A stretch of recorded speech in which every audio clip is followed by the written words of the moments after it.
I'm Kaitlyn Bristowe. Your session is now starting. Welcome to the triple checking that I'm recording.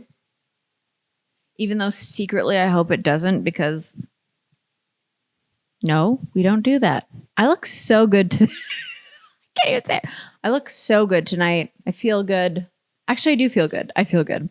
I just got back I was in New York to California, and it was like a long time. And now I'm back with my baby.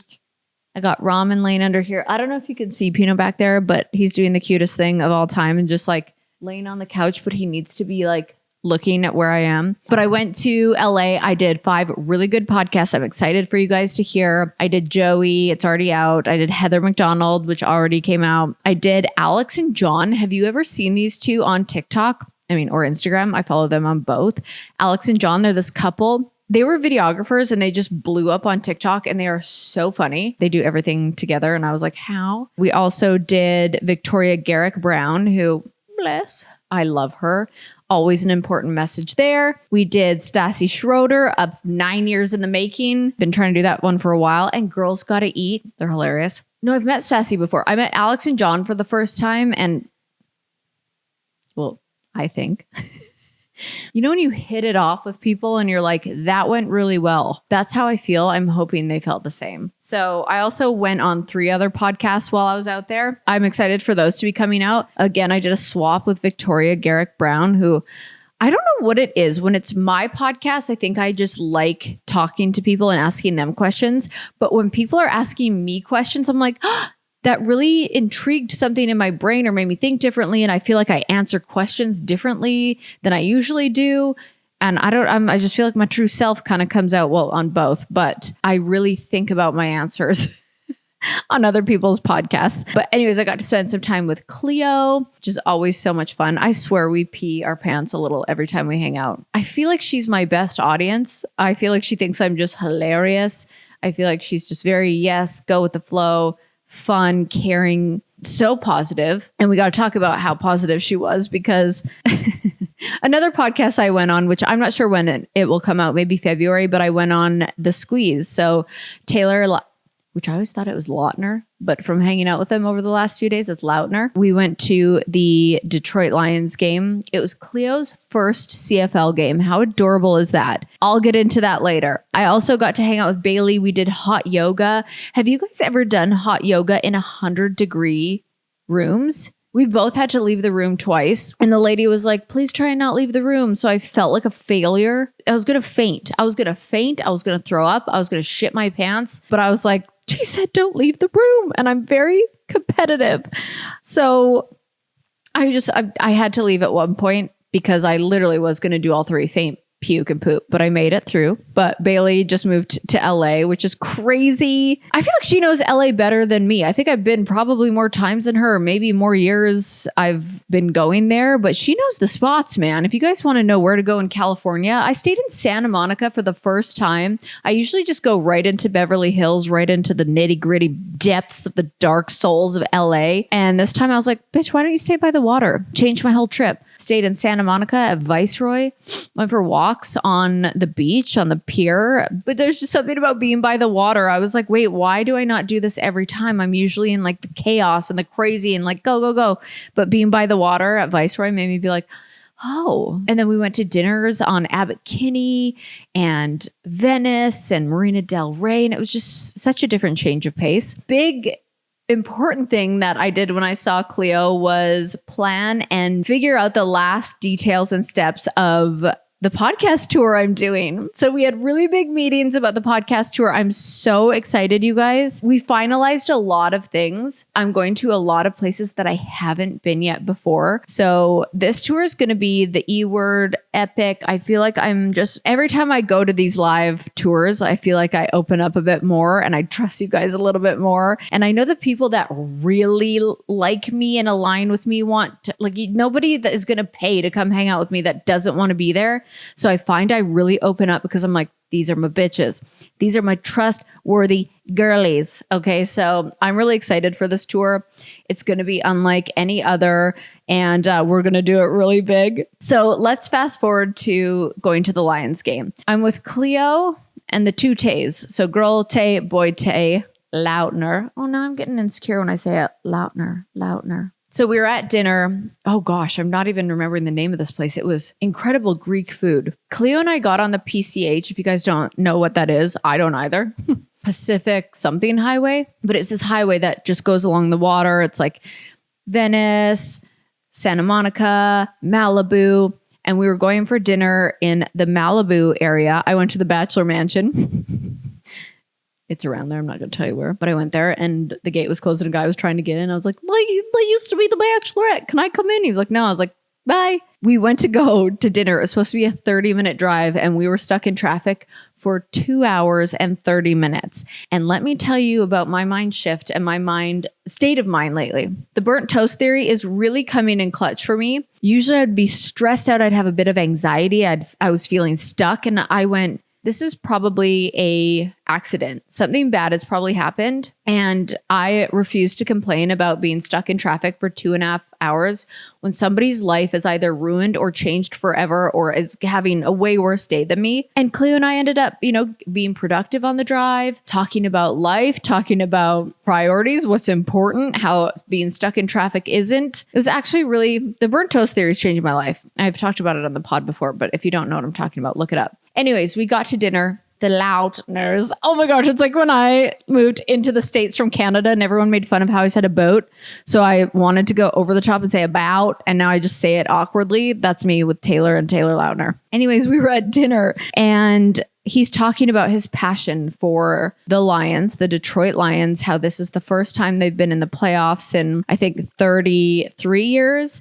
And then if they made it to the Super Bowl, which is February 11th, that would be the first time ever. So obviously I'm rooting for them. The teams that I care about are already out of the playoffs. And I love rooting for my friends because at the end of the day, I'm from Canada and I didn't grow up loving a team. So I like to support the people that are like diehard fans of certain teams. So when he was telling me about his fire and his passion, they kind of remind me of Bills fans. I was like, I get the passion. I get the love. I get the underdogs. I get that you guys haven't done this in a minute. I know how big this is. So they asked me to go. And Cleo and I were like, well, Cleo was heading to Napa to see her husband anyways. So I didn't get the dogs back until Monday night. So I was like, I could go for a little football Sunday, root on the underdog, the Detroit Lions. So I went out to San Francisco, which is really close to San Jose, where one of my best friends lives with her kids. And so I was like, yeah, I'll go. Let's change our plans. YOLO, let's do it. And I ended up going on a beautiful hike with Bessie Cat and her 2 kids. And I needed that. Sometimes I really need some grounding and sometimes I really need some people in my life who get me and who can take me out of the bullshit or the noise and go, let's go on a hike. Let's be in nature. Let's take off our freaking shoes and socks and get in the mud and get in the water. Put yourself around some kids, some childlike energy. And it was perfect. Hikes in San Jose.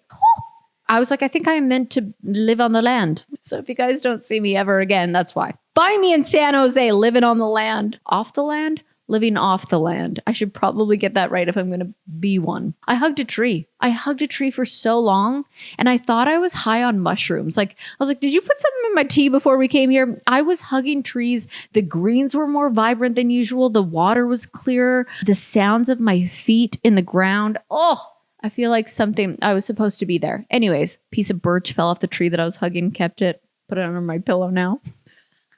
You guys know I'm still on the soap, right? The soap where I'm bringing up the chakras. Have I talked about that? I'll tell you later if I haven't. Anywho, Sunday comes. We go to the game. I am in Lions gear. Taylor is like, both Taylors have brought all the merch. I had pins of Taylor on me. I had a Detroit Lions jacket. They were the underdogs. They're supposed to lose by 6.5 points. We get there. We had a beautiful suite. And I know that Taylor was really like he splurged to get this suite for him and his family. I felt so honored that he invited us and we had the best time. And they were up 24 points to 7 going into the second half, and we were like, clear winners. And we happened to be sitting beside the other box next to us was the Detroit Lions owners. And we're like, boom. Luckily, the suite to the left of us, they were amazing. They were 49ers fans, but could not be more gracious and kind. But man, being a football fan is so draining emotionally, physically. I was like getting on and off my chair. I was screaming. I was crying. I was happy. I was sad. It was just the biggest roller coaster. Now I'm like, am I a Detroit Lions fan? I saw the passion, and the same kind of passion I know from being a Bills fan, the same kind of passion I know from being an Edmonton Oilers fans. There's just certain fans that have grit, you know? It was so sad to see them lose like that. If you guys watch the game, you know, they were crushing until they weren't. And I think the pressure got to them. And I felt so sad. And I felt so sad for everybody because I was like, oh my gosh, this is not even my team. And I want to cry. We did have the best time. And I know Taylor were so proud that like their team made it that far and they were having the best attitude about it. But being a football fan, it's exhausting.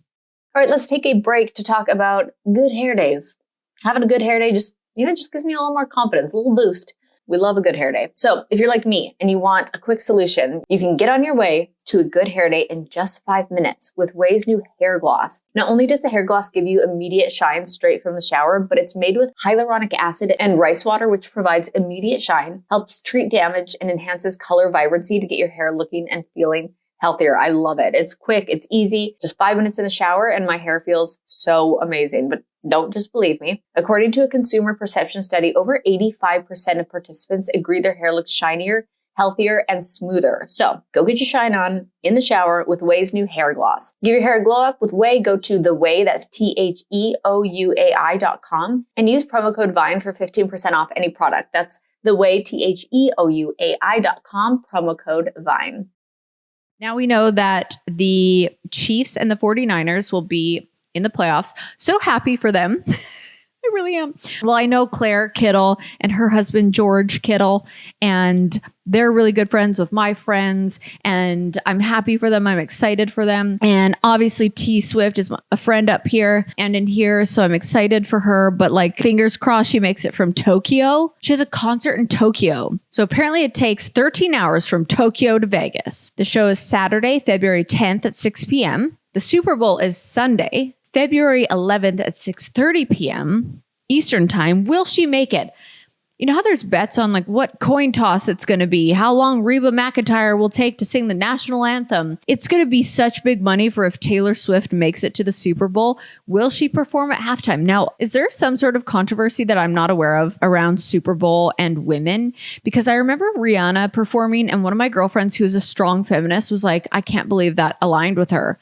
And I forget now what it was, but I'm curious. I'm like, moving on really quickly. How cute are Taylor and Travis? I was not a believer at the beginning. I was like, not PR. So jaded. I was like, okay, how much money are they paying her to be there? How much money are they getting to be a couple? He's probably a douche. I saw him in Miami once and he was with a stripper, so he can't be good for our Taylor. I was judging. I take it all back. I'm obsessed. I want them to get married. Can you even wait to see what are we calling them? Tavis. Traveler. Tavis. I'm going to go with Tavis. The people could be yelling at me being like, oh, it's Tavis. Could you imagine what a Tavis baby would look like? I saw a meme. It was Hilary Duff with Chad Michael Murray in that football movie where she's like one of the ugly stepsisters, and then he falls in love with her and he pushes her up against a wall and makes out with her, and they're like the cutest ever. I feel like that's them. I just can't with Taylor Swift. Like, she has won over 300 awards. She was named Time Magazine's 2023 Person of the Year. Sold out stadiums of worldwide tours. But watching her boyfriend make it to the Super Bowl is one of my favorite things. I'm such a believer. I believe in love. I believe in fairy tales. I believe in Travis and Taylor a little too much. This is what's scary. I can't turn into a crazy. I can't be one of those that gets too invested in the relationship and like my world is over if they ever break up. Because again, all we see is how precious and perfect they are on camera.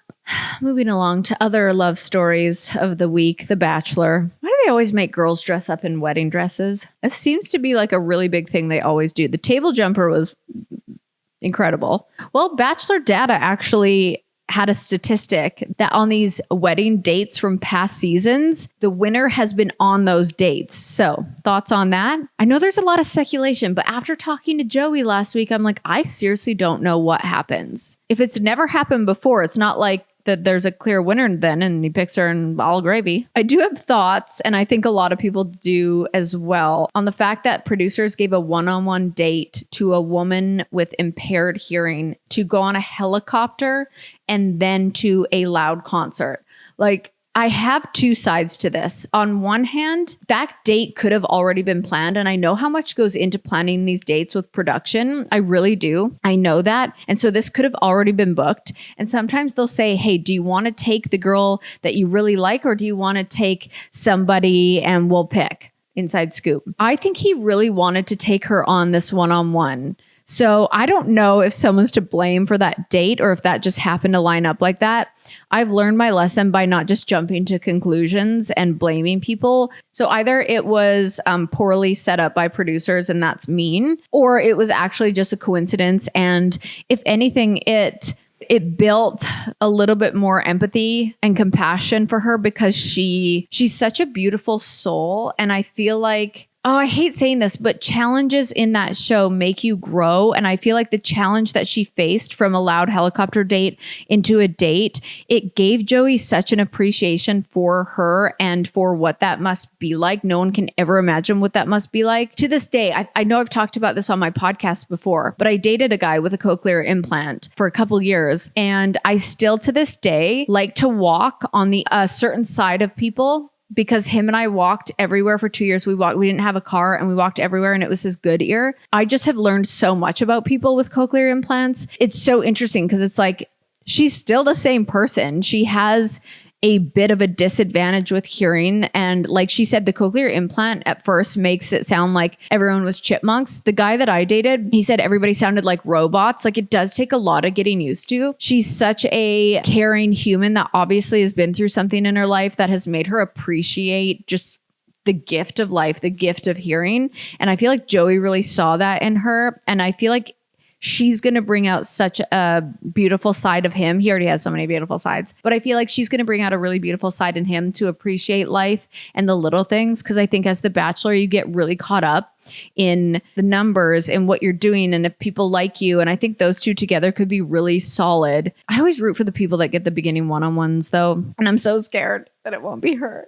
So I'm already rooting for them. She's one of my top 3 favorites. I think one of my favorite things about Joey is I don't think he ever expected to be the Bachelor. I won't name names, but there has been people in the past where it's like, nobody wants a Bachelor who wanted to be the Bachelor, you know? And I think Joey is really humble and he didn't expect it. And he isn't like putting too much pressure. I feel like he's really being authentic, which is super cool because he's not trying to be the Bachelor. I actually think it's who he is. And I only say that because I really hung out with him at the wedding. So I feel like I got to know him off camera, and then seeing him on camera and then interviewing him. I'm like, oh, this is a really genuine guy who's looking for love, not fame. I believe it. I believe it. Now I'm begging him, please, Lord, baby Jesus, please don't let him change after this, because some people get a taste of the drug and they need to have a fall from grace and humble. I mean, I think it even happened to me. You get so like, you get a little spoiled almost, but I'll never forget, like 8 years ago now, you kind of get used to people putting you on a pedestal, riding that high horse, having people do things for you.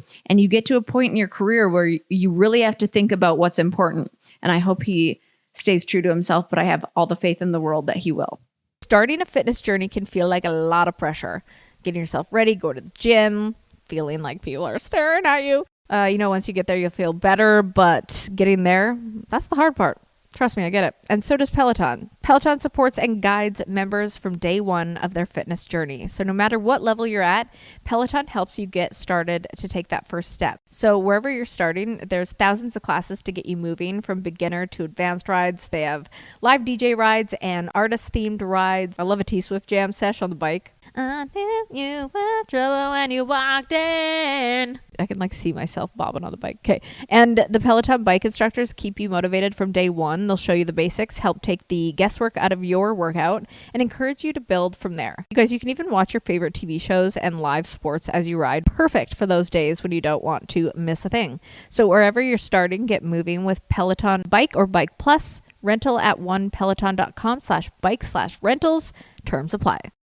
Okay, the Bachelor boot camp date, I was a little confused on it. I wrote down, I didn't get how the game worked. Like you could just run from one end to the other and it didn't matter if you were hit with paint. It was very confusing. I don't know how I ever feel about them just choosing one girl at the end to spend time. I mean, it's the same thing every season, but I'm like, oh, I don't know. I like it and I hate it because I'm like, oh, stop doing that. But also I'm like, yeah, she deserved it. Or did she? Did she just run from one end to the other? I don't know. What did you guys think about the unnecessary age drama at the cocktail party? Sometimes I'm like, okay, if that's the drama we're doing, fine. We got to make it somewhere. But what did you guys think of it? Because I think what she actually said was, Medina, you're 31 years old. Own it. Joey probably loves it. But it just felt like there was a lot of unnecessary drama. Curious what you guys think. I just saw the preview for Love is Blind, by the way, season 6. It comes out February 14th, which I'll be on my way to Hawaii. But I'm interested to know how many of you are going to be watching. I always want to know, I'm like, do I get people to come on and should I interview them? It's going to take place in Charlotte, North Carolina, which I love. When are they going to do a Nashville one? Not for me. God, no. God, no, not for me. Could never. But I just feel like it'd be cool. I feel like there's a lot of really interesting single people in Nashville. And another reminder before I get into some hot headlines. Who am I? Gossiping? Doing hot headlines? I'm probably going to read them and be like, but you never know. For this month, I heard that there are some really good celebrity encounters. So reminder about that. I cannot wait to hear them. The deepest, darkest secrets where you tell me about an encounter you had with a celebrity. And our next Vinofessional topic will be sexy time gone wrong. Send in your emails to offthevinepodcast@gmail.com and give us a jump scare with your subject line, okay? Okay, hot topics. I don't usually like to talk about this, but I'm going to. Just a few. Ones that I saw, ones that I thought I would talk about. Sophie Turner, she's linked to a new guy. I don't know how to pronounce his name, but he cute. But she was on a ski trip and she was with friends. And amongst those friends, he was there. He's a 29-year-old aristocrat and he's from Britain, but they were caught kissing in the streets. And I'm here for it. I really felt like I had hope for women in our generation when they went through a breakup because they saw right through Joe Jonas. They were like, Team Sophie. And everyone's just been rooting her on. And like, it gave me a bit of hope. I was like, yes, okay, we're rooting for the woman. They always get beaten down. I don't know whose fault was what. I don't know what to believe, whatever. I just felt some level of comfort that people weren't just hating on her for being the woman. Did I tell you guys about how I met Joe Jonas at F1? He was in my suite. He was sweet. He was nice. I just don't know any truth. So it was fine. I said, hey, how's it going? And he said, do I know you? And I said, I don't know. If you do, I don't know where from. And that was our conversation. Kourtney Kardashian posts a first look at her baby Rocky. And by post a pic, there was no face. I wonder if she's going to, how do you keep your kid's life private as a Kardashian? She posted the photo and clearly his face isn't showing and there's white, like he's in a little white angel outfit. I just don't know how you keep your child's protection and identity safe as a Kardashian. I'm genuinely curious. I mean, North has a TikTok. She's one of my favorite follows. There's Kylie, who just took her daughter on a red carpet. I would be so paranoid, but at the same time, I wouldn't want to shelter them from things. But then you're exposing them to all these cameras and lights and TVs and people knowing who they are, but you want to try and stay normal and give them a normal childhood. But how do you do it? I have a lot of empathy for them because I don't know how I would handle it. I don't know how I would want to run and hide into a corner. But then I'm like, well, what if I have a kid one day and I'm just so proud of that child and I think they're going to change the world and I want to show them off? I don't like the idea of showing off my kid. It feels weird. Also, did you guys see the comment under Kourtney Kardashian's photo of her child? Joe Exotic. I still, to this day, if I'm hanging on by a thread, I always say I'm Joe Exotic's eyebrow ring. You know, I was just like hanging off. It's like barely there. That's like me sometimes on bad days. I'm barely hanging on. I'm like, Joe Exotic's eyebrow ring. But he comments and he says, "Aw, cute. Also, please have your sister get me out of this hellhole." Like, you know how Kim helps get people out of jail? How the hell does Joe Exotic have access to Instagram in the slammer? That doesn't seem right. I couldn't even have my Instagram at Hoffman and that wasn't jail. Joe Exotic gets Instagram access in prison? Whose dick he sucking? Actually, you know what? I'd probably suck a few dicks to get Instagram in jail.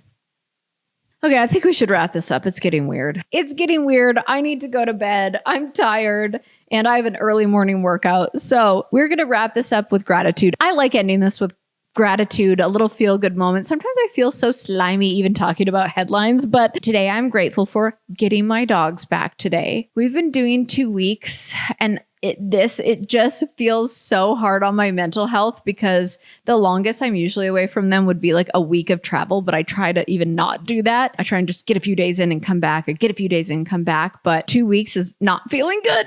It's not feeling good. But I'm trying to be grateful for the time I do have. I love them. I'm just looking at them right now wanting to cry.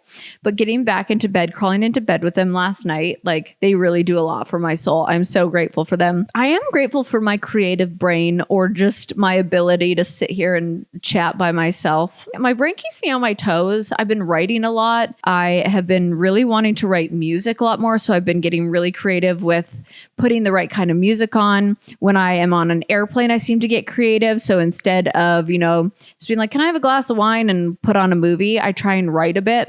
And that's been really amazing. I feel like I could write a whole album right now, which I might. I'm grateful for my love of writing lyrics. I'm no Taylor Swift. There's people in Nashville that can help me tell my story, but I love writing and feeling creative and coming up with ideas for music. Obviously, I'm really grateful for my health, being sick that first while of January, and then watching, I've been watching a lot of documentaries and certain things, and even hearing Daisy on The Bachelor. I feel like what she went through with Lyme disease and everything, I just feel it made me grateful for my health. And of course, I'm grateful for you guys, and I would love to hear what you're grateful for. I think that always changes my day. Sometimes when I'm in a dark place, or I feel like I get angry, or I want to clap back at people, instead I'm like, I wonder what people are grateful for. And then it changes my whole mood. I love hearing what you guys are grateful for. I love you. Thank you for listening. Thank you for watching. Thank you for supporting. Thank you for being here with me. And thank you for allowing me to do what I love. And I can't wait to take this baby on tour. We're going to go to places that I've never been before. And I know it's going to be a wild ride, because I picture like Iowa, like, Wisconsin. Like, I just know you guys are going to be the best, and I can't wait to meet everybody. So stay tuned. Make sure you're following Off the Vine podcast. Make sure you're following me. Make sure you're subscribed. Make sure you're commenting. Like, I want to know where you guys are at in this whole world, what you're grateful for, and when I can meet you. Okay. Good night, everybody. I love you. Good night. I'm Kaitlyn Bristowe. Your session is now ending. And if I'm being honest, I wouldn't mind a rating and review.